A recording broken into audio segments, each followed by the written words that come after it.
Welcome back, everybody. Today, I'm going to teach you how to delete record types in Salesforce. This is a useful skill when you're cleaning up your Salesforce org or consolidating record types that are no longer needed. Let's walk through the process step by step. First, you'll want to access your Salesforce setup. Look for the gear icon in the top right corner of your screen and click on it from the drop-down menu that appears. Select Setup. This will take you to the main configuration area where you can manage all aspects of your Salesforce environment. Once you're in the setup area, you'll see a navigation bar at the top. Click on Object Manager, which is located right beside the Home option. The Object Manager is where you can view and modify all the standard and custom objects in your Salesforce org. Now you need to select the specific object that contains the record type you want to delete. For example, if you're working with account record types, click on Account from the list of objects. This will open up all the settings and configurations related to that particular object.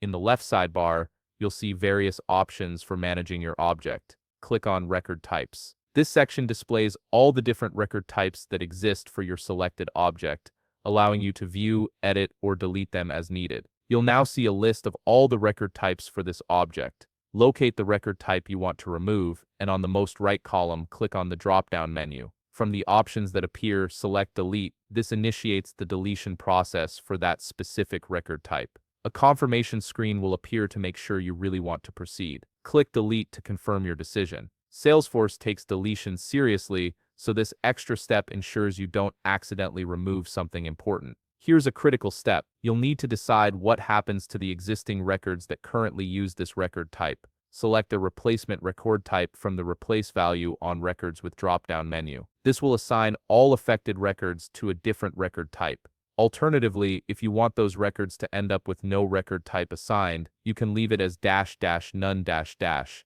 Finally, click Done to finish deleting the record type and apply your chosen replacement to all affected records. The system will process this change across all relevant records in your Salesforce org. And that's it. You've successfully removed an unwanted record type from your Salesforce object. If you found this video helpful, please leave a like, subscribe, and see you in the next video.